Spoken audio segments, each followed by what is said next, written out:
Esto es Reimaginando la Vida, un podcast para salirnos de la inercia, observar en perspectiva junto a diferentes expertos cómo es la vida hoy en las ciudades, comprender mejor la crisis climática y reimaginar visiones esperanzadoras sobre cómo nos gustaría que fuera el futuro, mapear los posibles caminos hacia ellas y suplir las distopias que tengamos en la cabeza. El cambio climático es la mayor amenaza a la que se ha enfrentado la humanidad y por lo tanto hay mucho que hablar y hacer al respecto. Así que gracias por estar aquí y manos a la obra. Bienvenidos y bienvenidas al tercer capítulo de Reimaginando la Vida. Y yo estoy feliz de poder hablar con una persona a la que admiro. Se llama Irene Baños Ruiz. Bienvenidísima, Irene. Hola, María Fernanda. Bueno, la admiración es mutua y muchísimas gracias por la invitación. No. En serio, es un honor poder conocerte y poder platicar contigo porque déjenme, les platico un poco de quién es Irene. Bueno, ya la escucharon, es española y es una divulgadora ecológica que escribió un libro llamado Ecoansias, por ahí en tiempos de pandemia. Que tengo que confesar que es un libro que me urgía, Irene. Es un libro que decía, ¿cómo es que no existe o cómo es que no estoy encontrando este libro, que es una especie de guía, que creo que hacen mucho falta guías como la tuya, para entender qué es lo que podemos hacer las personas de a pie, las personas comunes y corrientes que nos preocupamos todos los días, que a lo mejor sufrimos un poco de ansiedad y que nos causa, que no sabemos qué hacer, que sí se puede hacer. Y además me encanta cómo lo escribiste, con mucho humor, explicándolo de forma muy simple. Creo que encontraste las palabras justas para explicar las cosas con claridad, pero además de una forma muy divertida. Te lo echas como agua, te lo echas rapidísimo porque la verdad es que está muy bien escrito. Y bueno, ya me vas a poner sonrojada. O sea, es la verdad. Todo lo bonito. Gracias. Es la verdad. Bueno, y además tienes un podcast llamado Estamos Muy Verdes, que me encanta porque entrevistan de repente a gente para conocer la percepción, otra vez, de la gente de a pie, de la gente, de los simples mortales, como yo digo a veces. Bueno, otra vez, bienvenidísima, Irene, y gracias por todo lo que haces. Muchas gracias, María Fernanda, de verdad, también por tus palabras. Bueno, tú también te estás exponiendo, ¿no?, día a día, y sabrás que a pesar de que desde fuera se nos pueda ver como muy convencidas de nuestros mensajes, ¿no?, de nuestro producto, siempre hacen falta este tipo de reciprocidades porque fallan las energías muchos días, ¿no? O una siente que habla al vacío, que nadie escucha o que no tiene ningún sentido, sobre todo cuando se ve la deriva del mundo muchas veces, ¿no? Entonces, de verdad, gracias, porque este tipo de ánimos son los que motivan a seguir adelante. Bueno, Irene, me gustaría empezar conociéndote un poquito más.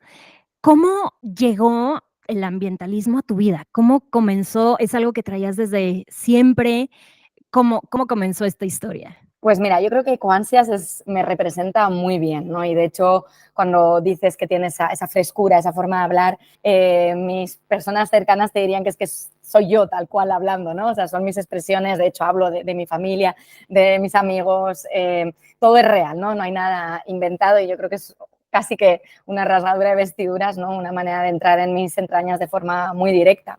Y como cuento también ahí, el medio ambiente llegó a mi vida un poco por casualidad. O sea, yo nunca tuve un interés especial por este tema, no estudié nada científico, o sea, yo soy periodista simple y llanamente, y me interesaban otros temas más, bueno, sí, las relaciones internacionales. Seguramente, si luego echo la vista atrás e indago, siempre tuve una preocupación o una cercanía, ¿no?, con la naturaleza, por la educación que me habían dado y demás, pero pues eso, mi sueño era viajar por el mundo entero haciendo reportajes y demás, y ahora resulta que para tomar un vuelo cada 5 años pues sufro un agobio tremendo, ¿no? O sea, no era mi plan llegar a este punto en absoluto, pero entré a hacer unas prácticas en un departamento de comunicación que tenía que ver con el medio ambiente y me atrapó. Y este es un tema que cuando abres la primera página de este libro, cuando empiezas a indagar ahí un poquito, no te suelta. Claro, ya no puedes ir para atrás. Exacto, ya no hay vuelta atrás para bien, porque yo creo que es necesario, ¿no?, que todo el mundo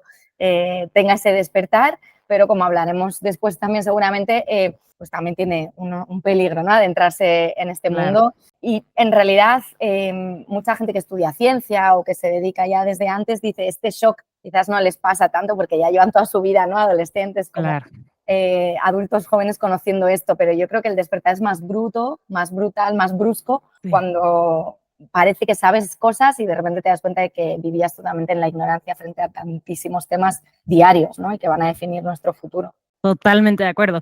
Y quería preguntarte también, ¿no te abrumas de repente de atiborrarte de información y luego, o sea, es que es tanta información que explicarla de repente es complicado, poder estructurarla, ordenarla para que salga de forma simple? ¿Cómo lidias con eso?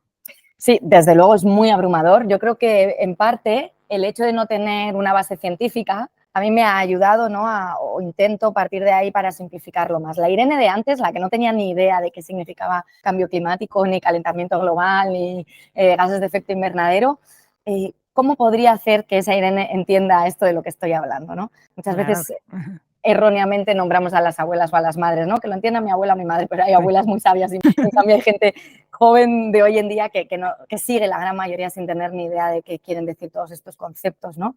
Y además la mayoría de la gente educada también, con muchos estudios y todo, y ahora mismo salimos y preguntamos que nos expliquen exactamente qué está pasando en la crisis climática y de biodiversidad, la mayoría tenemos un cacao mental, ¿no?, en el que mezclamos todos los conceptos y todas las ideas. Y claro, la magnitud es tal que no sabes por dónde empezar para no agobiar a los demás y no agobiarte tú misma. Pero eso, yo siempre intento partir como de repitamos otra vez lo más básico, porque de nada sirve que estemos hablando de soluciones, de respuestas, de nada sirve que informemos cada año de los fracasos de las cumbres climáticas de la ONU, ¿no?, si la gente no entiende qué estamos negociando ahí, ni cuáles son esos acuerdos a los que hay que llegar, ni cuáles son esos primeros pasos que tenemos que tomar. Completamente de acuerdo. Siento que hay una brecha muy grande entre expertos y gente de a pie. Yo creo que hay que regresar a lo básico y repetirlo y repetirlo y repetirlo hasta que las grandes masas comprendan el nivel de urgencia, ¿no? Claro, la urgencia, y como yo siempre digo, no se trata solo de comunicar el hecho urgente en sí, ¿no? No se trata de hablar del último fuego, del último incendio que ha arrasado con todo, del último huracán, de la sequía, de la ola de calor que estamos, ¿no?, ahora, por ejemplo, otra vez inmersos aquí en España, sino explicar de dónde viene eso, ¿no?, qué es lo que nos ha traído hasta esta situación, cuáles son las causas de la situación de emergencia en la que nos encontramos. ¿Cuáles van a ser las consecuencias de no actuar? Fundamental, o sea, no vale solo decir, bueno, esta semana tenemos otra vez por encima de 43 grados y ya está, no, es que eso viene de algo y si no actuamos va a ir hacia una situación todavía peor, ¿no? Y luego, pues bueno, sí, efectivamente hablar de las respuestas, a qué podemos hacer para que eso no vaya peor, que es muy difícil y muy complicado, pero algo siempre se puede hacer. ¿Y qué podemos hacer también para empezar a adaptarnos, ¿no?, a esta situación, que no nos queda otra más que empezar a buscar la forma en que nuestro bienestar, nuestra salud se vea lo menos afectada posible con todo esto. Y sí, para eso hay que volver a las bases y volver a explicar la relación, ¿no?, de los bichitos, las abejas, el plástico, el petróleo, o sea, como para que no sea todo un torbellino de desinformación. De acuerdo. Y tercera pregunta, un poco para conocerte un poquito mejor, ¿cómo es para ti la experiencia de remar contracorriente? Pues sí, esto es cierto, ¿no? Y yo creo que lo vemos a nivel global, cuando hay gobernantes muy poderosos negacionistas, pero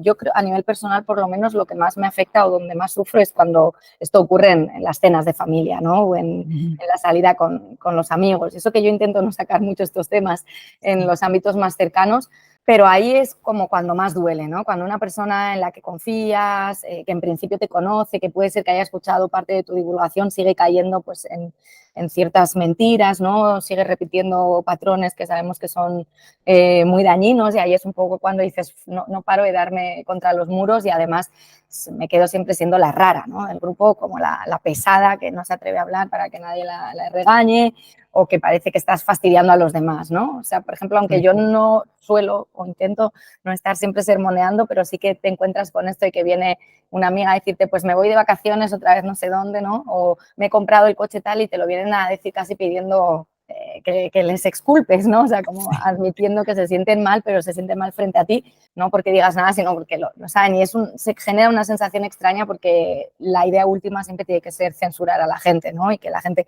se sienta mal por eso, porque lo van a seguir haciendo, simplemente lo van a hacer a escondidas o les van a tomar rabia hacia las personas que les dicen que eso está mal, ¿no? O sea, creo que esto es un fenómeno peligroso que luego podemos adentrarnos más adelante el sermonear.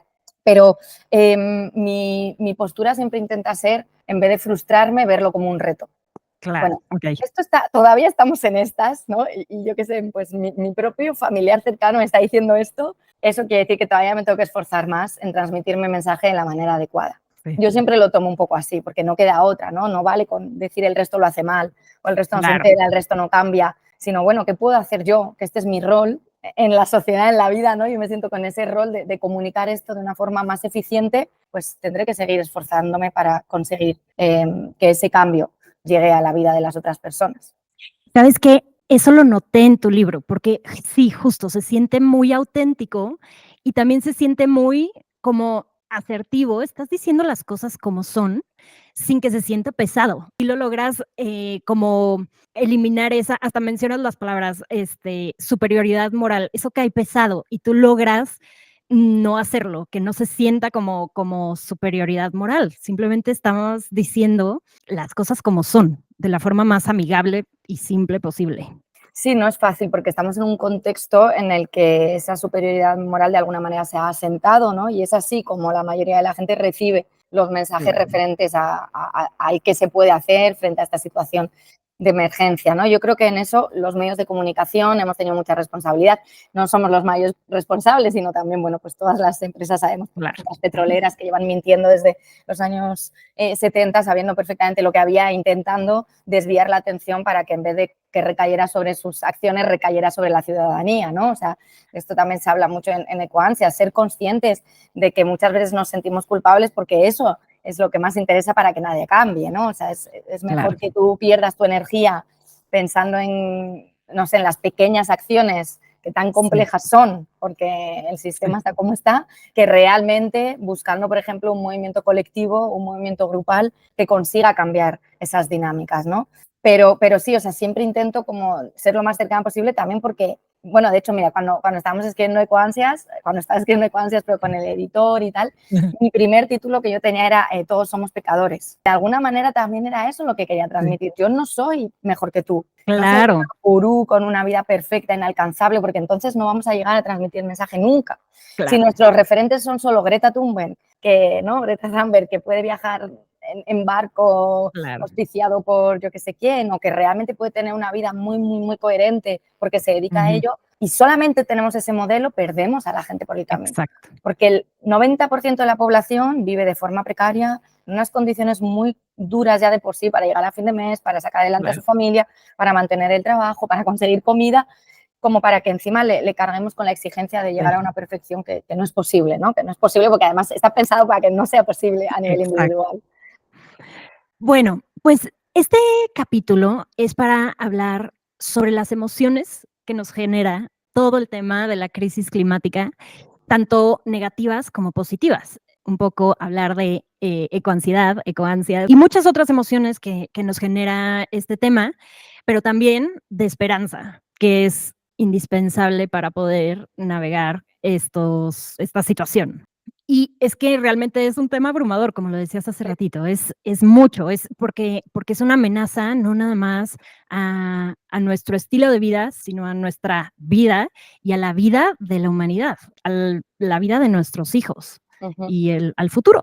Sí, efectivamente, a futuro, al presente, ¿no? Que también muchas veces lo vemos como lejano, de bueno, esto vendrá en el siglo, dentro de 2 siglos. No, esto está aquí ahora, ¿no? Y lo estamos viendo que cada año se agrava mucho más, que ya estamos yendo tarde y que cuanto más esperemos, más tarde vamos a ir, ¿no? Eso también creo que es importante que en los mensajes no solamente veamos, por supuesto, la preocupación de los hijos, que hablaremos también, si quieres, además tú eres mamá, ¿verdad? Sí, sí, sí, de dos. A mí me parece un valor, porque efectivamente hay que tener valor, aunque solo sea ya para dar ese paso hoy en día, pero eso, que esas personas es su presente ya el que está en Sí. peligro de alguna manera, ¿no? Y yo, mira, de hecho, o sea, me perdonaré que tengo que estar así, pero aquí estamos con muchísimo calor, como con varios ventiladores, porque está siendo ya el presente, ¿no? O sea, estamos viviendo unas olas de calor continuas, súper seguidas, mucho más frecuentes, mucho más intensas que antes, por supuesto, que era habitual tener un día, 2 días, ¿no? De temperaturas extremas, pero ahora se convierten en la normalidad, por la noche no bajan las temperaturas y esto ya está afectando al día a día de las personas, ¿no? No hace falta hablar de ciencia ficción. Exacto. Yo creo que todos en el planeta hemos vivido de alguna forma u otra el impacto, pero es sorprendente que a pesar de eso, justo a lo mejor seguimos pensando en el futuro o seguimos como justificando, no, pues hubo un huracán a lo mejor en Acapulco, pero un huracán más, los huracanes pasan, no, no, no, pero no de esa magnitud. Justo me decías ahorita que están a 40 grados, ¿no? En Sí, y Zaragoza. en Zaragoza, en España, y eso que, bueno, es verdad que España dentro de Europa va a ser el país seguramente que más va a sufrir los impactos, ¿no?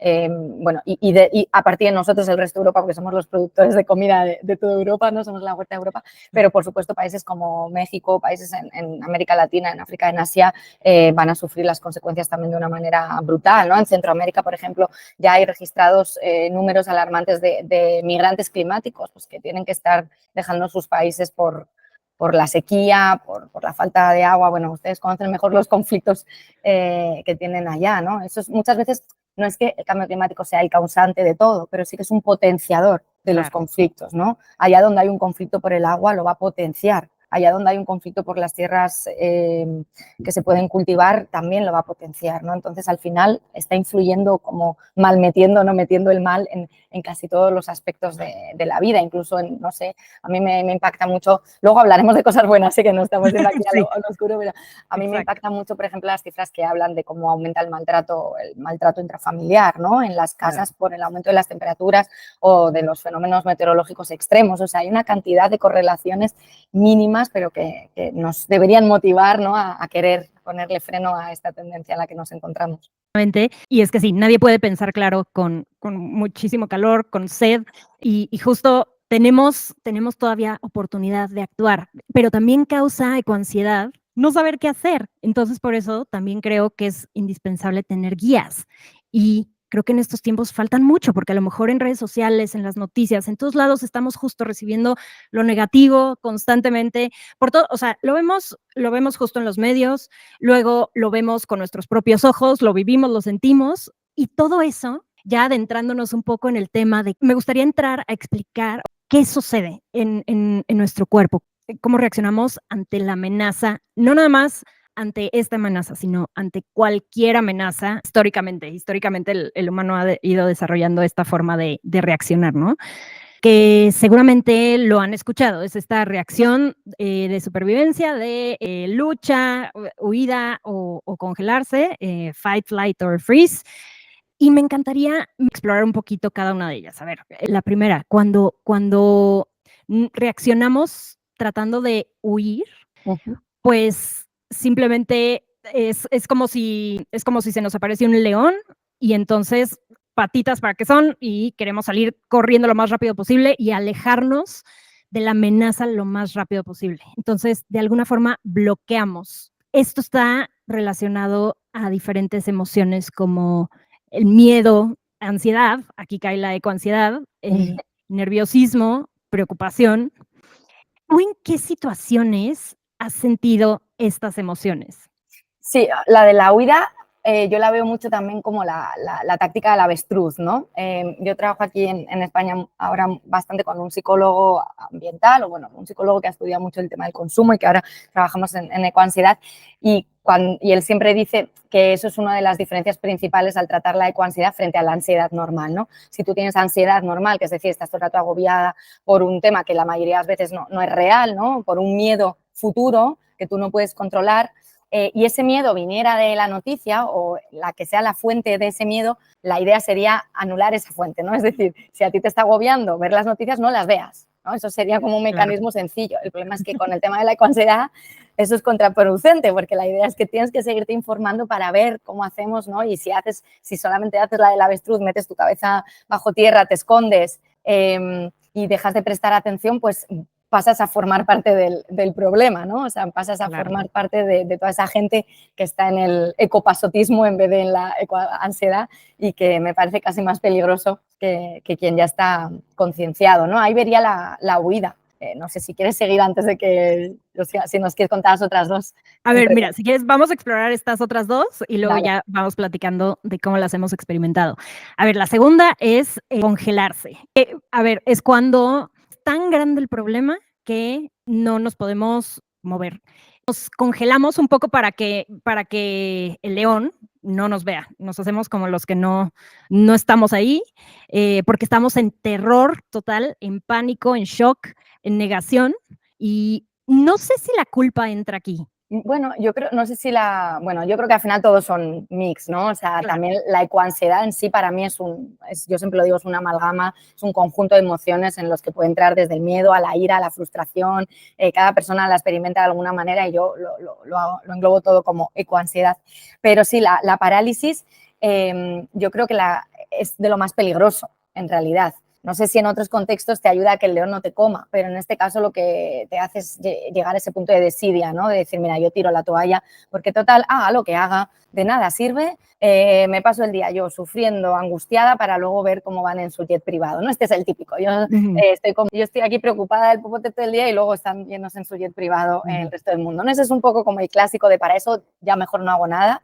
Ahí vería yo como la parálisis, ¿no? Estoy súper agobiada, pero aún así la frustración no me permite hacer más, que es el peor de los casos. O sea, yo siempre digo, la ecoansiedad tiene que ser una aliada justamente para que pasemos de esa parálisis y de esa huida a la acción que viene ahora, ¿no? Claro, que es la lucha, a ver, sí a lo mejor puede generar ira y rabia, pero también determinación y como tú decías, ponerte en acción. Efectivamente, y yo creo que eso es lo que hace falta, ¿no? Al final, la ecoansiedad, yo siempre insisto, la ecoansiedad es una aliada, no es una enemiga, no es una enfermedad, esto es muy importante también, ¿eh? La ecoansiedad no es una enfermedad mental, no está diagnosticada como tal.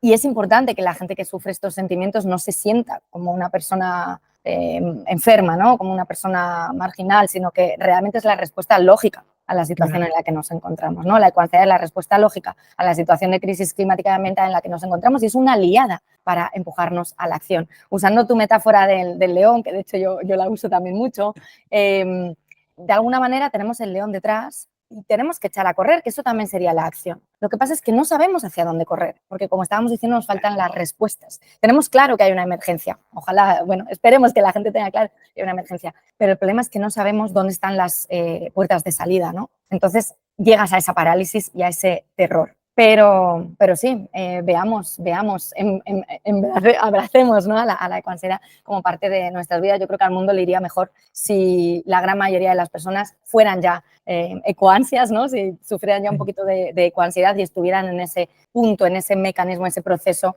de transformar la parálisis en acción. De acuerdo. ¿Tú cómo te sientes hoy, ahorita? Con calor, pero la verdad es que, bueno, últimamente estoy bastante tranquila. Siento que es un momento de mi vida. De hecho, lo hablaba esta semana con mi familia porque todo el mundo está muy agobiado con el calor. Y yo les decía, será porque ya llevo tantos años trabajando que lo estoy llevando relativamente bien en este momento concreto, ¿no? Pero sí que es verdad que también, bueno, estos sentimientos te acompañan siempre, ¿no? Al igual que otros sentimientos que nos acompañan o que otras características de nuestra personalidad, yo sé que la ecoansiedad seguramente me acompañará toda mi vida, ¿no? Me acompaña en las decisiones que tomo, que de nuevo, no lo digo de manera negativa, sino de manera positiva, ¿no? Hace que cada decisión sea consciente y que me pare a pensar siempre si realmente tengo que tomar esa decisión, quiero tomar esa decisión, es lo que me va a hacer bien, es lo que va a hacer bien a nivel grupal, si me compensa o no, ¿no? Entonces, ahora mismo, aunque, por ejemplo, con el calor estoy más tranquila porque digo, bueno, no sé, en este año pues lo estoy llevando con un poco más de calma, pues te comento que para noviembre me invitaron a una conferencia en México y estoy organizando un viaje que me apetece muchísimo, que no conozco México, sé que es un país que obviamente hay que conocer, ¿no? Y porque tengo a mucha gente querida por allá y una más que sumo contigo, Qué me da padre. ilusión podernos conocer. Qué padre, a mí también. Pero es verdad que el hecho de tener que hacer ese viaje y más para ir a hablar de cambio climático, para ir a hablar de ecoansiedad, entra en mi esfera de incoherencias, ¿no? Que llevo mal y que me cuesta gestionar. Entonces, bueno, en esas estaría para hablar de este tema en cómo me encuentro. ¿Cómo te encuentras tú? Vaya, Fernanda, cuéntame también un poco. La verdad, ahorita también esperanzada, o sea, y como en calma, porque sí descubrí durante todo este año que poniéndome en acción podía sentirme mucho mejor. Al inicio sí me sentía muy, muy abrumada de no poder dormir porque sobre todo no sabía qué hacer. Y justo eso es lo que me emocionó y hasta cambió mi propósito de vida, que dije, no hay guías, hay mucho que hacer, hay muchísimo que hacer, hay mucho que comunicar. Y pues tuve también un poco el privilegio de tener tiempo para en serio meterme a entender justo el ABC, dónde estamos en cuanto a emisiones, cuál es el pie de las emisiones que emite cada industria, un poco entender el mapa completo y luego ir entendiendo qué puedo hacer yo al respecto. Y en serio me llenó no nada más de esperanza, sino de energía y de propósito el empezar a descubrir todo lo que se puede hacer. Y hoy, bueno, hablando contigo aquí, pues obviamente me siento súper esperanzada. Pero durante el día, obviamente, mi nivel de ansiedad sube, baja, sube, baja. Cada vez que voy al súper me da una ansiedad terrible, casi nunca voy. Cada vez que abro Instagram y veo un montón de noticias terribles, todo el día es así, un subir, bajar. Sí, efectivamente, yo creo que siempre es así, ¿no? También porque estamos en la sociedad que estamos y cada vez que vemos las noticias, pues sobre todo en ciertos periodos, es normal que nos sintamos con mayor angustia. Pero efectivamente, por eso yo creo que el mayor antídoto de todos, o sea, yo siempre digo, ¿no? Si puedes hacer una acción que sea unirte con otras personas que compartan tu preocupación, ¿no? Y con otras personas que también están en esa misma búsqueda, en ese mismo despertar y en ese mismo quehacer cotidiano, porque al final es necesario ver que no estás sola. Yo creo que la soledad o el exceso de individualismo en el que nos encontramos es una de las causas por las que sentimos esta culpabilidad, esta frustración, porque estamos intentando hacerlo todo de puertas para adentro sin salir, ¿no? Y unirnos y llorar si hace falta con otra persona, pero también pues sumarte e ir a hacer una actividad en la naturaleza en conjunto que puedas sentir bien. Yo el otro día en otra entrevista de podcast que hacía, al final dije, parecerá muy simple, pero insisto, para mí de lo más importante es salir a tomar una chela, un agua o lo que te apetezca con gente con la que te sientas a gusto y desconectar también un poco de este tema, ¿no? Porque vamos a tener que lidiar con él todas nuestras vidas. O sea, de aquí a que tú y yo vivamos, va a haber crisis climática, va a haber crisis ambiental, va a haber muchísimos problemas. Seguramente solamente se va a agravar, aunque consigamos limitar el daño. Entonces tenemos que aprender también a convivir con ello, ¿no? De una manera esperanzada, como dices tú, ¿no? De una manera esperanzada y también que aporte esperanza al resto, porque salir cada día simplemente a decir lo mal que está todo, pues efectivamente no sirve de nada, ¿no? Y yo creo que el sentarte aquí, hablar, reírse un poco, ¿no? Quitar peso, hace mucho bien para luego poder invertir la energía en las cosas, en las transformaciones del día a día. Yo creo que es una de los mayores peligros, ¿no? Cuando hablo con gente que está sumida en la ecoansiedad mal, en la negativa, siento que uno de los mayores problemas es que no somos, ¿no? Cuando yo también estaba en esa situación, nunca capaces de apagar ese piloto. Sí. Y de que si sales y te ponen el popote, te lo bebes tan a gusto y no pasa nada, ¿no? De que si te tienes que ir en avión a algún sitio no pasa nada, o de que si ese día te apetece comerte un filete de carne, te lo comes, o de que si ese día te toca ir al supermercado, vas tranquilamente y no sufriendo, ¿no? Porque ese sufrimiento de esos pequeños gestos son los que hacen que no quieras luego ya hacer nada más. De acuerdo. Creo que es un poco como encontrar ese equilibrio en el que dices, bueno, yo tengo claro cuáles son mis gestos importantes y los mantengo la coherencia ahí, mantengo mi esfuerzo ahí y lo demás me relajo un poco en eso, ¿no? O sea, yo creo que ese ha sido mi mayor aprendizaje en este tiempo. De acuerdo. Y cuando has llegado a sentir ecoansiedad, por ejemplo, ahora que supongo que tenías que reservar los vuelos para venir a México, ¿dónde sientes la ansiedad? ¿Cómo sientes la ansiedad? Que entiendo que, o sea, la gente lo experimenta de muchas formas diferentes, porque no deja de ser ansiedad, ¿no? ¿Tú cómo lo vives? ¿Cómo lo experimentas? ¿Cómo lo sientes? Sí, pues en ese sentido, en ese caso sí se convierte, ¿no?, en una ansiedad simplemente, o sea, como este agobio constante que puede ser un punzamiento en el pecho o el estómago encogido, ¿no? Pero sobre todo la nube de la obsesión aquí todo el rato, como esa tormenta de arena, no permitiéndote disfrutar del momento, estando siempre preocupada, ¿no?, por eso que vas a tener que hacer y con lo que no estás de acuerdo o que no estás convencida. Al final es esa misma sensación de agobio de ya nada funciona, ¿no?, porque tengo esto aquí que no estoy solucionando. Y esa misma sensación pues, se puede atribuir a gente que tiene miedo constante por los fenómenos meteorológicos extremos, por no tener agua a disposición, por los impactos que puede haber en la agricultura, ¿no?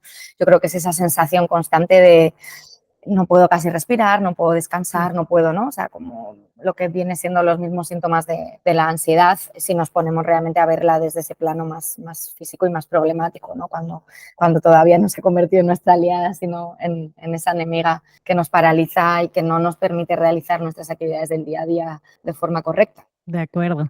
Y bueno, si quieres, vamos para allá, vamos a lo positivo, vamos a la parte de la esperanza, de la oportunidad, de la energía. Para ti, ¿qué es la esperanza?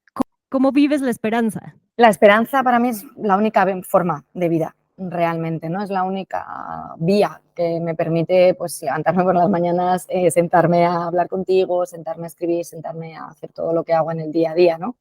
Y es una esperanza basada en el aprendizaje y en el aprendizaje colectivo, sobre todo, en que yo creo que cuando la gente no hace las cosas como deberíamos, bueno, muchas veces sí que es motivado por intereses políticos, por intereses económicos, pero yo no creo tanto en que sea una maldad intrínseca, Claro. sino que realmente se ha tomado otro camino, se ha tomado otra dirección y sí que confío, esa esperanza sí que me permite confiar en cambiar las mentes, ¿no? Y en encontrar esos puntos en común que al final son querer conseguir un mayor bienestar para nuestra gente, ¿no? Y que cuando nos demos cuenta de eso empezaremos a ir cambiando. Y la esperanza se distingue un poco del optimismo, ¿no? De la esperanza pasiva, o sea, a mí me gusta siempre hablar de la esperanza activa, porque no se trata de decir, bueno, todo va a ir bien, pues yo me siento aquí en la silla y ya espero a que alguien encuentre una solución, ¿no? La esperanza activa es el me voy a movilizar porque sé que si yo me sumo a María Fernanda en el otro lado del mundo, hay un montón más de miles de pequeñas ecoansias, ¿no?, sumándose y que son las que van a ser capaces, por lo menos, de generar un jardín alrededor mío en el que merezca la pena vivir. No te digo que vaya a solucionar el hambre en el mundo ni que vaya a conseguir acabar con todas las injusticias y, por supuesto, acabar con la crisis en la que nos encontramos, pero sí que puedes ir sembrando, ¿no?, esas semillas y generando un ambiente en el que merezca más la pena vivir. Yo hablo mucho también, pues, por ejemplo, con lo de los hijos. Es una cuestión que repito mucho, ¿no? Que cuando el agobio ese de, bueno, ¿a qué mundo voy a traer a mis hijos? ¿Realmente merece la pena ser madre? Porque, bueno, pues no puedo predecir lo que va a pasar ni siquiera de aquí a 10 años, ¿no? Y lo que sabemos no es muy alentador. Y al final ahí se trata de recurrir siempre a la idea de, bueno, pero yo sí podré generar, ¿no?, un ambiente a su alrededor en el que sea lo más positivo posible, en el que los valores sean aquellos en los que quiero apostar y que, bueno, esas personitas pues también vayan caminando por esos mismos peldaños, ¿no?, hacia un futuro de mayor bienestar. Si es que no se trata tampoco de inventar nada, o sea, no tenemos que reinventar la rueda, ¿no?, ni el fuego, sino muchas veces apelar a mecanismos que ya existen, que se basan en la simplicidad en la mayoría de los casos, ¿no?, y en volver a situar aunque suene un poco idealista, pero en volver a situar la felicidad y el bienestar que aportan las cosas simples en el centro, que eso es lo que hemos perdido, ¿no? Que tenemos muchas más cosas a nuestro alrededor, vivimos con mucho más materialismo, pero eso no se ve reflejado en nuestra calidad de vida. Exacto. ¿A ti qué te genera esperanza? Me genera esperanza pues hablar contigo, la gente que está alrededor, ¿no?, y que te escribe y te dice las palabras resuenan, yo me encuentro en esa misma situación. Eso, por ejemplo, motiva mucho, ¿no? Porque cuando escribes algo así piensas, bueno, pues quizás esto, o sea, la gente se va a reír de mí incluso, ¿no? O sea, es un poco, seguro que te pasa Me como pasa, claro. voy a ser la loca de la Sí. clase, ¿no? Se van a reír de mí, no va a aportar nada. Y de repente hay gente que te escribe diciendo gracias por poner en palabras algo que yo estaba sintiendo y que necesitaba ese colectivo, ¿no? Entonces yo creo que eso, el colectivo me da esperanza también. El agruparnos, el aunarnos, el compartir inquietudes y también esas respuestas. Y el saber que hay muchos, o sea, que se hace muchísimo. que realmente estamos peor en algunos aspectos, por supuesto, pero uno de los mayores problemas es que estamos constantemente bombardeados por noticias que son negativas, pero en realidad si viésemos el panorama en otras circunstancias, estamos progresando y estamos mejorando, ¿no? Lo que pasa que esas mejoras pocas veces se ven plasmadas en las noticias, porque bueno, lamentablemente el periodismo vive de la noticia negativa en la mayoría de los casos, ¿no? Entonces, yo sí creo que estamos avanzando a nivel concienciación, que cada vez cala más el mensaje y que tenemos que seguir por esa senda. También te digo que la esperanza, por otro lado, es que es la única respuesta que existe para mí. O sea, es en el único lugar en el que yo quiero vivir, porque si no, todo lo demás pierde su sentido. De acuerdo. Oye, y regresando al tema de los hijos, sí, yo creo que es algo que pensamos todos los de nuestra generación, ¿no? Es muy difícil y seguramente pues nos lo pensamos durante a lo mejor mucho tiempo antes de tomar una decisión, pero en mi caso, pues también la esperanza jugó un papel importante para decidir, bueno, vamos, o sea, a fin de cuentas, yo voy a estar ahí, voy a tratar de que esas sean 2 personitas que se sumen a todo estas ganas de disfrutar la vida, de agradecer por la vida, de apreciar y valorar la vida. Y ahorita que mi hija ya tiene 4 años, me emociona mucho ver cómo esto que de a lo mejor hacer un podcast o esto, cualquier cosita que yo esté haciendo, ya lo trae, ya trae el chip. Hace poquito empezamos a hacer algo que yo había querido hacer desde que era chica, que era saberme los nombres de los árboles. La verdad es que hasta hace poquito no tenía ni idea y me acuerdo que una vez una amiga le dejaron de tarea hacer eso, ir y recopilar las hojitas de varios árboles e investigar de qué tipo de árbol, o cómo era el fruto, investigar los árboles. Entonces yo me quedé con esa espinita desde hacía años y ahorita, a mis 35 años, dije, es ahorita o nunca. Entonces me puse, vivo en un lugar donde hay cientos de árboles, afortunadamente, entonces hice un proyecto con los vecinos de categorizar todos los árboles para ponerles una plaquita. Y María, mi hija, me acompañó y es que es impresionante su emoción. Su emoción me emociona muchísimo porque ella ya trae en la cabeza que los encinos son su árbol favorito, ya sabe cuál es el fruto, y ya los puede valorar, ya los puede cuidar, ya los puede apreciar. Entonces, no sé, creo que la esperanza también está ahí, o sea, se reproduce cuando nos reproducimos. Que me encanta, me encanta. Y además esto es también una discusión, ¿no? Porque hay mucha gente que no quiere tener hijos porque también por el impacto ambiental, ¿no? Y muchas veces te dicen como, no, lo mejor que puedes hacer es no traer a otra persona al mundo, sobre todo si eres, ¿no? de un estándar económico, o sea, como que tu hijo va a suponer mucho impacto de CO2, ¿no? Pero yo también pienso que la gente que tiene hijos muchas veces es mucho más consciente, ¿no? Porque tiene esa responsabilidad, ha traído a esa responsabilidad al mundo, entonces no se va a intentar dejarles un mundo lo mejor posible también, ¿no? Entonces creo que hay como esa dicotomía que por un lado sí está bien la decisión de, bueno, todo es respetable por supuesto, pero está bien la decisión de no tener hijos para no sumar mayor impacto porque somos demasiadas personas en el mundo, claro. Aunque unas consumen mucho más que otras, pero también siento que el traer al mundo a alguien con esa responsabilidad va a hacer que te esfuerces todavía mucho más, ¿no? en dejarles algo lo más habitable posible. Exacto. Me gustaría luego que tengamos una conversación en unos años y me cuentes cómo se desarrolla tu hija, ¿no? Porque sí que también tengo alguna persona cercana que está sufriendo con esto, porque cuando llegan a la adolescencia, ¿no? Pues al final lo que quieren son las últimas zapatillas que han sacado o no sé qué. Y entonces, como también tengo algunas madres a mi alrededor, sobre todo madres, debo decir, que me dicen, yo toda la vida educándoles con estos valores y ahora no, lo único que quieren es... Pero creo que también con eso del tema de la juventud les ponemos tanta carga que lo normal es que tú cuando eres adolescente no te preocupe nada esto y quieras divertirte, quieras tener lo último de la moda, ¿no? O sea, tampoco pasa nada porque unos años de tu vida pases por eso. Pues, o sea, yo con 17 años...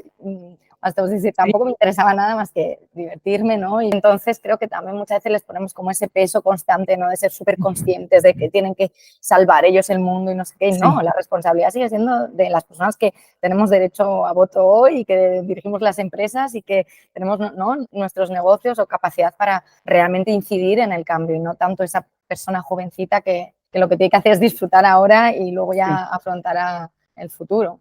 ¿Sabes qué? Qué bueno que traes el tema, porque también, a ver, por un lado, estoy completamente de acuerdo contigo y siempre digo que lo rígido se rompe. Creo que en estos temas no podemos justo ser perfectos, buscar ser súper estrictos, súper rígidos. Hay que tener un balance y justo el punto es disfrutar la vida. Si esas zapatillas, si esos tenis, como decimos acá, le causan muchísima emoción a esa o ese adolescente, seguro las va a disfrutar muchísimo. Entonces siempre yo creo que si hay un balance y si desde chiquitos a lo mejor vamos buscando que vean ese balance, que a lo mejor no caigan en el consumismo extremo de me compro un par de zapatillas cada semana, pero esto también me trae otro tema a la mente, que es qué difícil hablarle de crisis climática a los niños. Y se me prendió el foco cuando vi una serie, Big Little Liars, creo, una serie en la que sale Nicole Kidman,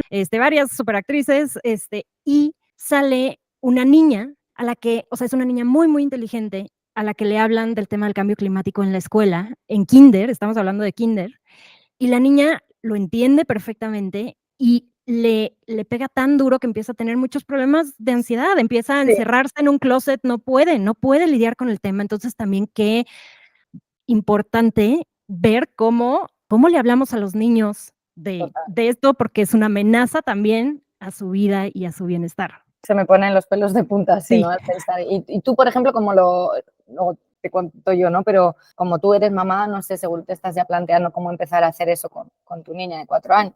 Estoy tratando de justo empezar con lo positivo, o sea, no le estoy mencionando todavía nada, trato de que cuando hago estos podcasts, pues no me escuche, eh, pero es que ella está en todo, ella lo cacha todo y pues trato justo de irle, pues hacer lo de los árboles, hacer o sea, que ya sea natural el que separe la basura para que entienda cómo, o sea, qué pasa con las cosas, que entienda desde chiquita que hay un ciclo de vida de cada cosa, o sea, que todo, que también lo mencionas en tu libro y me encanta porque es lo que traigo ahorita en la cabeza todo el tiempo, o sea, tratar de ir teniendo la conciencia de, a ver, ahorita me estoy bañando, ¿de dónde viene esta agua? ¿Y qué va a pasar con esta agua? ¿A dónde se va a ir?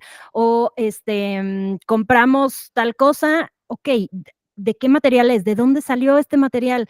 Tratar de que desde ahorita a lo mejor tenga ese chip de conciencia para realmente ver. Si estás viendo justo unos tenis, estar viendo Mm. qué implicó la creación de esos tenis y dónde van a terminar esos tenis en 500 años. Lo cual también es difícil de manejar porque justo vivimos en un sistema en el que no hay muchas respuestas para esas preguntas que generalmente no nos hacemos. Y estamos súper desconectados, ¿no? Justamente de todos los productos que llegan a nuestras manos, entonces ya no sabemos realmente ni quién obviamente produjo esos tenis, ni qué materiales llevan, ni cuánto esfuerzo costaron, ni dónde van a acabar, ¿no? Pero me encanta esa aproximación también como de generar el amor por la naturaleza, ¿no? Y el valor de las cosas, que yo creo que es de donde tiene que partir todo esto, ¿no? Pues sobre todo eso en la educación, entender que cuando, no sé, botas la comida, no es solamente cuando yo era pequeña nos decían lo de, ay, hay niños en África que pasan hambre, ¿no? A nosotros nos decían Sí, a esto, mí pues también. aquí. Pues que quizás no tenga que ser eso, sino realmente ver toda la cadena de, mira, tu primo, el que trabaja en el campo, lo va a pasar muy mal porque estamos en una cadena en la que tirar esta comida y acaba impactando, ¿no? Su propio trabajo, o sabes que esta comida luego va a costar mucho más cara, claro, cómo contarles a los pequeños, mucho más complejo, ¿no? Pero como intentar aterrizarlo lo más posible y que sea desde el valor y desde el amor a la naturaleza. Ese proyecto de los árboles me parece majestuoso. Estoy emocionadísima, en serio, porque justo aquí hay muchísimos niños que a lo mejor, ojalá, van a crecer sabiendo el nombre de los árboles. Cuando estábamos organizando las iniciativas de este como comité ecológico de este lugar, a lo mejor esta primera iniciativa parece muy insignificante. ¿Cómo? ¿Cómo vamos a dedicar tiempo a clasificar cada árbol? Insisto, ahorita clasificamos 280, ha sido Wow. mucho tiempo, pero es importante, aunque parece insignificante. Yo sí creo que esto a lo mejor va a tener un impacto porque a lo mejor un niño de 4 años ahorita ve que tal árbol es específicamente un Quercus latea o lo que sea, y a lo mejor ese niño con ese chip va a crecer queriendo ser biólogo, bióloga. Y sí tiene un impacto, sí tiene un impacto. Sí, o sabiendo que eso está a su alrededor y que es parte de su casa, ¿no? Porque al final siempre queremos proteger nuestra casa y nuestra familia. El problema es que nos hemos desconectado también de que la vida silvestre que hay a nuestro alrededor, de la que dependemos, sea nuestra familia o sea nuestra casa, ¿no? Eso se nos ha olvidado. O sea, no nos damos cuenta de ese tipo de conexiones, y yo creo que eso vuelve a ser una de las claves también para apreciar, ¿no? Todo lo que comemos. O sea, cuando Sí. por ejemplo, con las producciones de plantas, de animales, de todo, si tú ese cerdo realmente acaba siendo una salchicha así, ¿no? Rosita, la mayoría de los niños hoy en día, o sea, estoy segura, los niños urbanos no han visto ni un cerdo en su vida Sí. en vivo, ¿no? Entonces, obviamente, no va a poder hacer la conexión que necesitamos luego a gran escala, ¿no? La mayoría de nosotros no sabemos identificar, igual que los árboles, tampoco sabemos identificar la planta de una cebolla o de un ajo, de un pepino. O sea, seguramente nos ponen fuera y no tenemos ni idea y estamos todo el día yéndolo a consumir, ¿no? Y hemos olvidado que eso que llega al supermercado en una bolsita de plástico realmente vino de una planta, de una tierra, ¿no? Que necesita unos abonos, que necesita, o sea, como volver a conectar por esa parte del conocimiento, del amor hacia la tierra, creo que es fundamental. Y como el caso que comentabas de tu amiga, yo también tengo aquí una amiga que ella es educadora ambiental, de hecho, y el otro día contaba que sus niñas, que tienen 9 años, no querían celebrar la Navidad y decían como no queremos que llegue porque es como otro año más que nos acercamos, ¿no? Hacia el colapso, hacia el terror, o sea, qué triste, no puede ser, porque obviamente eso, volvemos a estar hablando de lo mismo, eso seguramente no les va a llevar a activarse más, sino a decir, no sirve de nada, pero es que no sirve de nada que estudie, no sirve de nada que viva, ¿no? O sea, yo veo que esto puede llevarnos a una crisis existencialista brutal, que no solamente está conectada con la crisis climática ambiental, que está conectada con muchas otras situaciones que lo estamos viendo a nivel casi global, ¿no? De falta de oportunidades, de como que la juventud ve con un muro aquí y no ve oportunidad más allá, no tiene esperanza de que el futuro pueda ser algo donde ellos estén bien, ¿no? Un futuro que les reciba, como nuestra generación, que quizás sí que tenía más esa idea, ¿no? De que podíamos mejorar, que podíamos conseguir nuestros sueños, nuestras ambiciones. Esta generación siento que eso lo tienen muy bloqueado y desde luego es una responsabilidad brutal. Ahí sí que desde la información, pero también desde la educación ambiental, ¿no? Desde quienes dan los mensajes en las escuelas, desde los padres también, desde las familias, para transmitir la situación en la que nos encontramos de gravedad, pero transmitirla de una manera un poco empoderadora o totalmente empoderadora, ¿no? Y no de una manera colapsante en que no den ganas de seguir adelante, ¿no? Ni de vivir, porque no veas más que una imagen de fuego en el futuro y de destrucción, ¿no? Yo creo que ahí juega un papel brutal eso, la comunicación, la educación, pero también el arte, o sea, todo el tipo de mensajes que mandamos, ¿no? Mismamente en Netflix. O sea, el otro día también escuché en una charla a un dibujante que ha hecho un libro sobre utopías, ¿no? Se llama Miguel Brieva, es un dibujante español, y habla, ¿no? Pues de esos futuros deseables, porque cuando vemos la ficción, la mayoría de los casos son distopías, ¿no? O sea, películas de destrucción hay millones, pero ¿cuántas películas tenemos en las que se presenten mundos en los que las ciudades son verdes, en las que en vez de coches voladores pues tenemos bicis, ¿no? que pueden ir tranquilamente por toda la calle? Necesitamos empezar a crear ese tipo de imaginario colectivo desde todos los frentes. De eso se trata este podcast, de reimaginar. Qué delicia simplemente soñar, como tú dices en tu libro. Soñar no cuesta nada, o sea, no perdemos nada con soñar y con imaginar qué es lo mejor que nos podría pasar. O sea, crear estos horizontes ideales. Creo que hace mucha falta y creo que realmente la palabra utopía está muy viciada. Claro, perdona, paréntesis, que igual utopía ni siquiera, porque utopía es casi inalcanzable, ¿no? Pero exacto, un futuro deseable, o sea, como... Exacto. Sí. ¿Cuál es ese horizonte al que nos gustaría ir? A ver, si todo se está cayendo a pedazos, ok, entonces, a dónde sí queremos ir? ¿Cuál sería esa meta, ese ideal que nos jale y nos empuje? O sea, ¿hacia dónde queremos ir? Que eso lo podemos aplicar en nuestra propia vida, de qué quiero hacer con mi tiempo y con mi energía y con mi vida, como a nivel colectivo. ¿A dónde queremos ir? ¿Qué sería lo mejor que le podría pasar a este planeta? Y ligándolo al tema de los niños, creo que algo muy padre que se puede hacer es este tipo de como workshops, sesiones de, a ver, imaginemos, pero yo creo que es un gran arte hacer eso, porque puede pasar que se desbalancee un poquito la comunicación y se vaya hacia lo negativo y se traumen y justo pase esto de no querer que sea Navidad, no querer que sea Halloween, no querer que irse de vacaciones y qué sufrimiento. No, el punto es que la vida es para disfrutarse. Claro, y sobre todo que si están con esa angustia ya no van a querer ni siquiera generar ningún cambio, ¿no? Se debate mucho también sobre si la rabia quizás es el sentimiento correcto para impulsar a la acción. En mi caso, no. O sea, yo sé que esto es un debate muy presente y que surge cada vez, ¿no?, que se comenta este tema, que hay mucha gente dentro del activismo. O sea, yo creo que la gente que ya está más activa quizás sí que le ayuda, ¿no? Pues esta injusticia voy a cambiarla.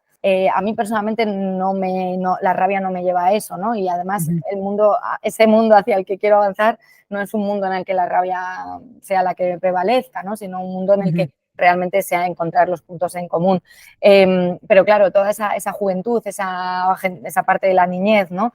Si no tienen motivos para actuar, pues simplemente se irán a la desidia y hacerlo todavía más, ¿no? O sea, recuerdo una vez en las reuniones editoriales, ¿no?, de las mañanas en los periódicos para decir qué tema cubres, pensando en escribir sobre algunos ecosistemas, ¿no?, que pueden desaparecer. Pues no sé, me acuerdo, la gran barrera de coral de Australia, ¿no?, por ejemplo.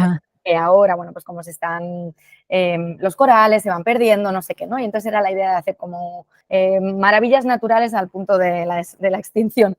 Y yo planteaba, no estaremos dándole a la gente ganas de ir, ¿no? Como si realmente vives en esa sensación de, bueno, no importa el mañana, yo lo que quiero es solo disfrutar hoy porque no va a haber manera de hacer las cosas mejor, pues casi que te invita a decir, bueno, ya destruyámoslo todo, yo pienso en mí, ¿no?, en hacer solo lo que me apetece ahora mismo, y eso creo que es el efecto contrario de lo que se quiere conseguir, ¿no? Que por supuesto se trata de disfrutar de la vida, pero disfrutar de la vida de forma consciente para que podamos disfrutarla mucho tiempo y cuantas más personas mejor, ¿no? Porque efectivamente hay mucha gente que disfruta a día de hoy, ¿no? Pues destruyendo o a costa de los demás. De hecho, en la mayoría del mundo occidental nos hemos desarrollado así también, ¿no?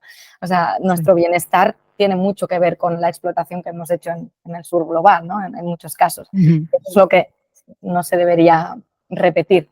Bueno, y cambiando un poquito de tema y regresando a el tema de cómo lidiar con algún familiar, alguna amiga, amigo que no está en nuestro mismo canal. A ver, en mi casa, mi esposo ama con locura los coches y pues de alguna forma, a ver, si quiero seguir teniendo un esposo, pues de alguna forma tengo que respetar y tengo que llevarlo como con no siendo súper, súper estricta y súper dura y rígida. ¿Tú qué opinas? ¿Qué se puede hacer en estos casos? Bueno, yo ojalá tuviera la respuesta correcta, ¿no? 100%. Es sin duda uno de los mayores conflictos, ¿no? Y de hecho yo, bueno, si te hablaran mis exparejas, seguro te dirían que una de las causas, ¿no?, de las dificultades de la convivencia es claramente saltarse esos límites, ¿no? Porque es verdad que igual con las amistades, la familia yo he aprendido, pero cuando empecé a agobiarme mucho, por ejemplo, con la pareja que estaba en ese momento, sí que siento que fui muy dura, o sea, como que estaba todo el rato, ¿no?, con la crítica todo el rato y nada se podía hacer y crítica hacia mí misma también, ¿no? O sea, como hacia todo nuestro modelo de vida y no tenía esa parte que te digo ahora de decir, bueno, hoy salimos a cenar y me da igual de dónde venga el salmón y me da igual si va a sobrar un poco de comida, ¿no? O sea, como un día se hace la excepción y se disfruta porque si no, pues al final la gente se harta, ¿no? Y tú también acabas agotada. Entonces, bueno, pues no lo sé, yo voy caminando también intentando encontrar el equilibrio, igual que aprendiendo de gente como tú, ¿no?, escuchando diferentes experiencias, pero yo sí creo que la forma más eficaz es a través del ejemplo, o sea, y demostrando que nos hace felices también ese cambio de vida, ¿no? O sea, yo, por ejemplo, con el tema de volar, que también lo mencioné en el libro, ¿no?, y que es como una de mis claves también que me agobiaban más. Yo, por lo menos en Europa, donde puedo, intento viajar siempre en tren. un autobús, dentro de que lamentablemente el tren te sale pues 2, 3, 4, no sé cuántas veces más caro que el avión, ¿no? Incluso para hacer trayectos muy cortitos dentro de España. Entonces, bueno, ahí obviamente el peso no puede estar solamente en la persona que tenga que dedicar parte de su sueldo, ¿no? En hacer ese esfuerzo. Pero bueno, ese es otro paréntesis. Pero ahí, por ejemplo, es importante demostrar que se puede. Porque la primera idea que nos viene es decir, hombre, ¿cómo me voy a ir de España a Alemania en tren? Eso es imposible. No, pues mira, ahí está la loca de mi amiga Irene haciéndolo. Anda, pues resulta que vuelve y vuelve contando que se lo ha pasado genial, que ha leído los libros que no puede leer normalmente, que ha conocido a no sé quién, que por la ventanilla ha visto unos paisajes increíbles y que no ha sido tan traumático como parece, ni tan imposible como parece. Entonces, igual que creamos esas nuevas narrativas del futuro posible, también hay que crear nuevas narrativas del presente posible, ¿no? Y que no es tan complicado. O, por ejemplo, con comer productos locales, depende, por supuesto, de dónde vivas. Estoy segura de que en Ciudad de México es complejo. Pero sí hay opciones. Exacto, pero hay mucha gente que simplemente nadie le ha planteado que puede ser tan sencillo como hablar con la cooperativa que tienes en el pueblo al lado y que te traigan la cesta a tu casa una vez a la semana, que incluso te va a facilitar la vida porque te vas a quitar el problema de ir a comprar de no sé qué, ¿no? Entonces, porque muchas veces solo se trata de mostrarle a la gente que existe esa posibilidad y que esa posibilidad le va a mejorar la vida. Claro. O sea, que no es un sacrificio constante, no es un, oh Dios, me van a prohibir hacer todo, ya no puedo ir en coche, no puedo comer carne, ya no puedo comer lo que me gusta. No, se trata de que hay otras alternativas que pueden ser que mejoren tu calidad de vida notablemente y que de verdad no son tan complejas. Claro, de acuerdo, de acuerdo.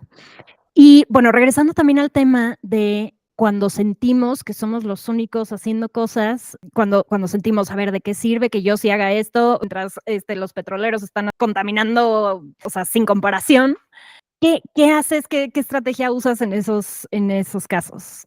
Yo lo que siempre pienso es que si todas las personas que tenemos esta información y esta concienciación y que realmente ya sabemos por dónde caminar, dejamos de hacerlo, la balanza cada vez irá más a favor de todas esas otras personas, ¿no? Pero sinceramente, cuando la gente esgrime ese argumento de nada sirve lo que yo haga porque mira al resto, a mí me parece de una simplificación vergonzosa. O sea, eso es no me apetece hacer nada y me excuso en esto. Claro. Porque realmente, si todos nos excusásemos en eso, pues obviamente nadie empezaría a hacer nada, ¿no? Entonces, para mí simplemente no es válido ese argumento. Además, porque está demostrado que esos cambios de masa son los que van a motivar, ¿no? Los cambios de las grandes empresas, de los gobiernos. Claro. Si todos nos escudamos en el, bueno, como los ricos no hacen nada, yo tampoco, los ricos nunca se van a ver con una legislación encima que les obligue a dejar de hacerlo, ¿no? O sea, por ejemplo, con la clase política es de lo más complicado, ¿no? Porque es como, bueno, es que realmente no hay ni un partido al que yo pueda votar que represente esto, no confío en nadie, ¿no? La pérdida de confianza absoluta que tenemos tanto en los medios como en la política. ¿De qué va a servir que yo vote o de qué va a servir que yo exija si nadie lo va a cumplir? En parte no se cumple porque la sociedad no está preparada para eso, ¿no? O sea, no estamos dando señas de que queramos esos cambios, porque en los países más progresistas, donde sí se han empezado a implementar ciertas políticas más medioambientales, la recepción luego ha sido de rechazo. Claro. Entonces, todo va un poco de doble vía. Obviamente esos cambios políticos no van a llegar si la sociedad no está demostrando que los quiere, porque al final, lamentablemente, en las democracias duran 4 años y lo que quieren es conseguir votos, ¿no? Y no perderlos. Entonces, obviamente, si no se ve que vaya a haber una recepción positiva, clara desde la sociedad, no van a llegar esas medidas, ¿no? Entonces, al final, yo sí creo que es de doble vía y que cuando decimos, no, es que como sociedad no tenemos nada que ver, pues porque vemos la pirámide, ¿no? Como el poder político, el poder empresarial o al revés, y abajo una masa insignificante que no tiene ningún poder. Pero a mí me gusta darle la vuelta a la pirámide, ¿no? Y que veamos la mega masa superpoderosa que tenemos aquí y que los otros dos dependen de nuestras exigencias, ¿no? O sea, al fin del día. Que no terminan de ser, además, o sea, empresas y gobiernos conformadas por personas que también tienen una vida, que también tienen, o sea, se bañan, van al baño, y que también pueden ir cambiando su chip y que también, si ya traen ese nivel de conciencia, pueden tomar mucho mejores decisiones. De hecho, creo que es importante también que no veamos solo como los héroes o las heroínas del medio ambiente a quienes tenemos el privilegio de dedicarnos a hablar de esto, ¿no? Claro. Yo, obviamente, entonces soy una súper privilegiada, que mi trabajo es dedicarme a hablar en la mayoría de los casos además a gente ya convencida, ¿no? Precioso. El que tiene el reto, el que de verdad es una heroína en este campo es el que trabaja en una petrolera y está esforzándose por cambiar las cosas desde dentro. Sí. El que trabaja en la obra con el cemento, ¿no? Construyendo e intenta que se modifiquen las cosas. Pero también el agricultor, el que nos repara las bicis, ¿no? O sea, toda esa pequeña gente que está en el día a día haciendo porque cambien las cosas y que seguramente nunca van a salir en la portada de un libro, nunca van a tener oportunidad de hablar en un podcast, ¿no? O sea, esos son los héroes, las heroínas anónimas que realmente su poder incide muchísimo en el día a día, ¿no? Entonces, creo que eso también es importante, que recibamos, ¿no? A todas esas personas que sí, que a día de hoy tienen un comportamiento contaminante o trabajan en algo contaminante, porque al final el trabajo es porque necesitamos trabajar y sobrevivir y ganar dinero, ¿sabes? Claro. No es que todos tengamos la suerte de trabajar en algo increíble, súper limpio y que todo el mundo adore, ¿no? Entonces, más bien hay que apreciar los esfuerzos que se hacen en esos ámbitos y en esos casos tan complejos y tan difíciles, que nos brillan a primera vista, ¿no? De acuerdo, de acuerdo. Y me gustaría tocar también el tema de las redes sociales, cómo tenemos una gran herramienta a la mano. Bueno, la podemos usar como herramienta si queremos. En estos tiempos creo que, a ver, si vamos cambiando cualquier cosa, aunque sea muy chiquita, desde mi perspectiva sería muy padre poder como mostrárselo al mundo, porque no dejamos de ser animales sociales y lo que hacemos nosotros influye en las demás personas.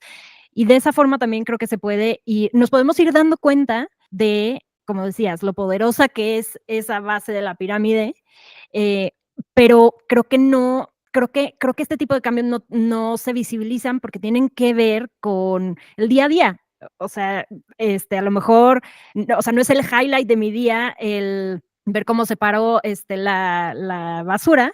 En cambio, sí es un highlight irme a lo mejor a cenar a tal restaurante y entonces ahí, o sea, compartimos a veces en redes sociales esos momentos, pero creo que si lo hacemos a conciencia podríamos simplemente mostrar lo que estemos haciendo y lo que nos esté dando energía y emoción de hacer para ir siendo cada vez más conscientes y eso te podría tener un gran impacto, ¿no? ¿Qué opinas tú de las redes sociales? Sí, no, totalmente de acuerdo contigo, ¿no? Ojalá pues todo fuera mostrar más también nuestra realidad, nuestra naturalidad.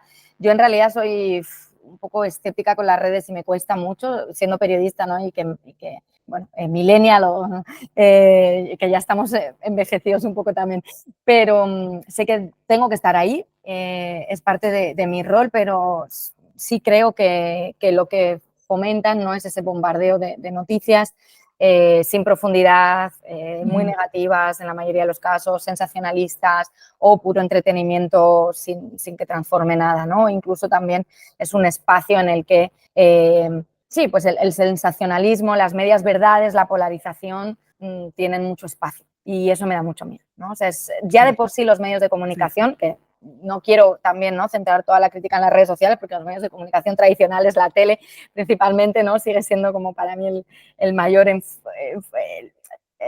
medio en el que nos tenemos que centrar en la transformación. Pero comparten esa cosa de que lo que más clics da es el mensaje polarizante, ¿no?, y el mensaje sensacionalista que te dice tú malo, yo bueno. Claro. ¿No? Entonces, creo que esa dinámica es muy peligrosa. Y luego también siento que las redes por un lado, voy a hablar de lo malo, luego te digo lo bueno, las redes muchas veces fomentan esa individualización de la que hablábamos antes, ¿no? Porque sí es cierto que puedes ver a otra gente, pero al final sigues estando metido en tu mundo sin compartir con otras personas, ¿no?, de tú a tú, y muchas veces en la frustración y además viendo esos modelos supuestamente ideales y perfectos e inalcanzables que lo único que hacen es decir, pues yo soy lo peor, pues yo no tengo ese aspecto, no soy capaz de hacerlo así. Incluso muchas veces con quienes divulgan como el estilo de vida consciente y estilo de vida sostenible, a veces tengo un poco de duda porque también son increíbles, ¿no? Y es como, no, pues mi vida es perfecta y entonces hago esto. Vamos a ver, eso no se parece en nada a mi casa de 10 metros cuadrados, yo no puedo, ¿no? O sea, como De acuerdo. que generan también una imagen que creo que no es la que deberíamos estar transmitiendo para ese mundo más minimalista hacia el que tenemos que avanzar, ¿no? Dicho eso, por supuesto, las redes tienen una capacidad brutal de generar comunidad, por otro lado, ¿no? De generar buen impacto, de mostrar ejemplos positivos y yo creo que ahí es donde, también el espacio para esos héroes anónimos, ¿no? Que nunca van a recibir atención mediática de los grandes medios, pero que sí pueden abrir su canal, ¿no? Y decir, pues mira, yo hago esto en mi barrio, ¿no? Y por supuesto es una plataforma que si la usamos correctamente, pues nos abre muchas oportunidades, ¿no? Pero como en todo, creo que lo que falta es respuestas y respuestas transformadoras que no sean polarizantes, ¿no? Que no critiquen, que no ataquen. Y también cuando hablamos de esos pequeños gestos, es cierto que yo considero que todo el mundo debería visibilizar eso, ¿no? Quizás en vez de donde hemos ido a cenar, pero también me da mucho miedo que lo que veo en las redes principalmente son solo esos pequeños gestos, ¿no? O sea, sí que eso, hay bastante gente que habla pues no sé, del cambio del cepillo de dientes de plástico al cepillo de dientes de bambú, pero hay poca gente que te habla de cómo dejar de ir a comprar en el súper y comprar en una cooperativa agroecológica, ¿no? O cómo desplazarte de otro modo, o cómo sumarte a un grupo que esté plantando árboles en tu barrio. O sea, siento que las acciones colectivas, que son más transformadoras, están mucho menos visibilizadas en las redes sociales que esos pequeños gestos que muchas veces nos hacen como el check de la conciencia limpia para en realidad seguir en el mismo bucle de consumismo, ¿no? Cambiando un poco de tema y yendo a la parte más, bueno, que más me emociona a mí de este podcast, me gustaría reimaginar un poco y me gustaría saber cómo son tus visiones esperanzadoras de cómo podría ser estar organizado este planeta para funcionar de forma más armónica con la naturaleza. Mira, voy a leer una frase que pusiste en tu libro que me encantó. Dijiste, pronto lo que más caché dará será tener una boda eco, viajar poco por convencimiento, conducir un coche pequeño y tener un armario escueto. Esa al menos es mi carta a los Reyes Magos. Me gustaría que continúes haciendo tu carta a los Reyes Magos y que nos platiques un poquito de cómo imaginas que sería el consumismo en un mundo armónico. Creo que la clave es reconectar con los objetos, ¿no? Con la comida, con lo que nos rodea, con todo aquello que consumimos. Pues desde el agua que sale del grifo, ¿no? Hasta esa luz que nos sale del interruptor, hasta incluso los teléfonos, ¿no? Que andamos cambiando cada 2 años.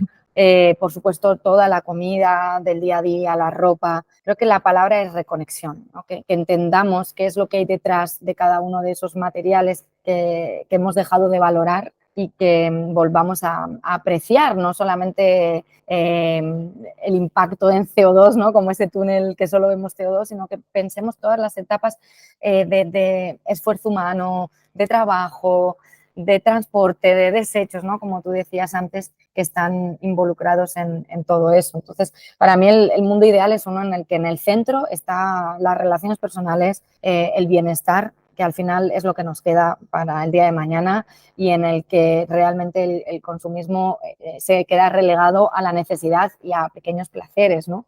Pero me gustaría también que los placeres fueran más, pues, ir al cine, darte un masaje, quedar con los amigos o irte a dar un paseo por la montaña, ¿no? Y no solamente comprarte la última apuesta de esa tienda en línea que la vas a desechar al día 2 porque realmente es tan sencillo hoy en día lograr comprar eso que ni lo valoramos, ¿no? O sea, yo creo que eso es algo que nos podemos plantear. ¿Cuántas cosas hemos comprado simplemente en este año, que estamos por la mitad del año?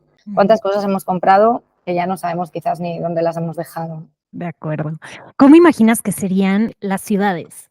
Digo, es una pregunta muy amplia, pero ¿cómo imaginas que viviríamos? O sea, ¿cómo imaginas que serían las viviendas? ¿Cómo sería la agricultura? O sea, ¿de dónde sacaríamos a lo mejor manzanas? Sí, la base es tener espacio para la convivencia, que es lo que hemos perdido, ¿no? Que el espacio no sea solo para los coches, a los autos, ¿no? Para las máquinas que nos transportan, sino que sean los espacios para las convivencias, para sentarnos a conversar con el vecino, para sentarnos a conversar con nuestra familia, para que nuestros hijos y nuestras hijas puedan jugar en el parque, en la calle, sin tener que tener un coche al lado que les pueda atropellar, que tienen que respirar su humo, ¿no? O sea, eso me parece fundamental, recuperar los espacios verdes donde nos podamos sentar a comer unas pipas tranquilamente sin tener que entrar como refugio climático a la gran superficie. Y yo sé que, bueno, o sea, en América Latina creo que esto es un gran tema, ¿no? Como que los malls, las grandes superficies son casi los únicos sitios donde la gente puede ir a estar a salvo, a pasar el rato de entretenimiento, a estar fresquito, y eso es de lo principal que hay que cambiar, recuperar las ciudades para las personas y no solo para el transporte, ¿no? Con todos los problemas de tráfico, de congestión que tienen en estas grandes ciudades, que podamos, bueno, mira, el modelo, por ejemplo, ¿no? De esta ciudad de 15 minutos, que es un ideal alejado de la mayoría de las metrópolis, pero que se puede hacer, por ejemplo, por barrios, ¿no? Que 15 minutos de distancia a pie o en bicicleta o en transporte público puedas tener todos los servicios necesarios, pero no solamente salud y educación, sino también ocio, por ejemplo. Entonces, claro, ciudades amigables en las que podamos pasear, respirar aire limpio y no estar temiendo por la vida de nuestros hijos, nuestras hijas cuando salgan a jugar, principalmente. Una de las claves que aúna las dos preguntas, ¿no? Cómo me imagino la vida y cómo me imagino las ciudades y la convivencia, es recuperar el tiempo. Recuperar el tiempo para estar con nuestra gente querida, recuperar el tiempo para cocinar, recuperar el tiempo también para leer un libro, recuperar un tiempo para poder ir caminando a lo mejor a alguno de los sitios. Creo que recuperar el tiempo, que eso siempre lo promueve Andreu Escrivá, que es un divulgador de aquí de España, que para mí es como el mejor divulgador a nivel nacional, de este tema, que estamos en una crisis de tiempo sobre todo, ¿no? Y de esa crisis parte todo lo demás, el tener que comprar rápido, que prefiramos comprar online, el que tengamos que ir al supermercado simplemente a escoger lo que hay a disposición súper rápido y no nos podamos tomar el tiempo de ir al mercado, el que prefiramos que nos traigan la comida, ¿no? El delivery constantemente sin plantearnos cómo cocino esto, de dónde viene esta verdura y qué es aquello que podría contribuir mejor a mi salud, ¿no? De acuerdo, como que la vida ahorita para la gran mayoría es trabajar, trabajar, trabajar para poder sobrevivir y no hay nada más. Y el tiempo que tenemos libre lo dedicamos a scrollear o a ver cosas en Netflix o no sé, o como no a calidad de vida en colectivo. Exacto. Eso también es verdad, porque muchas veces decimos, no, es que así ahorro tiempo, ahora no, pues el ChatGPT me lo hace y yo ahorro tiempo. ¿Y ese tiempo en qué lo estás invirtiendo? Claro. ¿En scrollear más rato? Pensemos bien en qué estamos, ¿no? Invirtiendo el tiempo que ganamos supuestamente en otras cosas también, aparte de que, por supuesto, hay mucha gente que vive en unas condiciones laborales muy precarias, que al final todo va un poco de la mano, ¿no? Por eso los cambios no pueden ser tan sencillos como cambiar el coche de combustión por el eléctrico o cambiar el cepillo de dientes de un material a otro, sino que realmente necesitamos cambios estructurales. Pero en eso estamos. Y el primer paso es conversar, alzar la voz y que esto se convierta en un deseo compartido por la gran mayoría de la sociedad. Irene, y en cuanto a agricultura, ganadería, ¿cómo imaginas? Porque en tu libro mencionas una pregunta que yo siempre he tenido, que ahí me la contestaste, de una entrevista que hiciste donde preguntas, ¿y qué pasa? O sea, si quitáramos los monocultivos, ¿alcanzaría la comida, o sea, producida de una forma ecológica para los 10,000 millones de humanos que a lo mejor vamos a hacer en unos años? Claro, estas son las grandes preguntas, ¿no? Que yo tampoco soy experta en los temas y que seguramente una persona experta en agroecología te lo explicaría mejor, pero la cuestión es que hay muchas fallas del sistema que podrían compensar, ¿no? El hecho de que obviamente la producción ecológica produce menor cantidad, pues, por hectárea, digamos, ¿no? O sea, en el mismo trozo de tierra produce menos que otro tipo de agricultura. Pero, por ejemplo, estamos desperdiciando a día de hoy un tercio. O sea, un tercio de la producción no llega a los platos. Pensemos que hay sistemas, ¿no?, en los que podríamos compensar, ¿no? Y si fuera una agricultura agroecológica, ¿no?, que promueve un consumo local y ecológico a la vez, pero sobre todo que le da autonomía, ¿no?, al lugar, que deja de ser dependiente de otra parte del mundo, para mí es el camino por el que hay que ir, porque directamente, por ejemplo, reduce la cantidad de desperdicio, ¿no?, porque reduce los kilómetros de transporte, pero también reduce esa cantidad que se produce sin necesidad y que acaba siendo desperdiciada, por ejemplo, de los supermercados, ¿no?, la superproducción innecesaria. Entonces, una producción que sea más consciente, que esté más limitada a las necesidades reales de la población, ¿no?, y que respete los circuitos naturales. Eso es una transformación para mí la más clave de todas. O sea, la clave es transformar la manera en que nos alimentamos, Por supuesto que no es fácil porque a día de hoy somos interdependientes, ¿no? Unas regiones de otras, pero que en la medida de lo posible reconectemos con esa producción local y de temporada que tengamos en nuestra zona. En cuanto a los monocultivos, no se trata de que un sistema u otro sea ya malo de por sí, hay también formas y formas de hacer el monocultivo, ¿no? Por ejemplo, aquí ahora en España se está apostando mucho por el olivar hiperintensivo, es decir, los campos donde se genera el aceite de oliva, ¿no? Que luego se vende por todo el mundo, en los que hay aproximadamente 1.800 árboles por hectárea, ¿no? Que es una barbaridad. Bueno, pero algunos de esos productores también están intentando hacer las cosas, ¿no? de forma un poco más menos dañina. Son conscientes de que eso les da más rentabilidad y que por eso han hecho esa transformación, pero lo que hay que ir viendo es que cada sistema pues piense cada vez más, ¿no? en la rentabilidad a futuro y no solo en la actual, que ese es un poco uno de los grandes problemas que tenemos, el cortoplacismo, ¿no? Que vemos, bueno, de aquí a mañana esto me va a dar mucho dinero, pero dentro de 10 años no voy a tener agua para regarlo y entonces voy a hipotecar al final el futuro de quien viene detrás. Claro, o el suelo ya se va a ver dañado, ya no va a servir, entonces va a haber que sembrar en alguna otra parte. Efectivamente. Y con la ganadería, por ejemplo, yo sí que apostaría mucho por el tipo de ganadería extensiva, ¿no? Más tradicional. Por supuesto que hay que reducir el consumo de carne porque a día de hoy ya estamos comiendo el doble de lo que incluso recomienda la Organización Mundial de la Salud por temas de salud meramente. Pero no se trata de que no tengamos que renunciar completamente a la carne, sino que tenemos que volver a unos consumos más racionales como tenían mis abuelos básicamente y apostar por otro tipo de ganadería, ¿no? Lo que no puede ser es que el 80% del cereal que se produce en el mundo se destine a alimentar a los pollos, a los cerdos, ¿no? Y a las vacas. Lo que no puede ser es que el 90% de la deforestación a nivel global se genere debido a la ganadería, ¿no?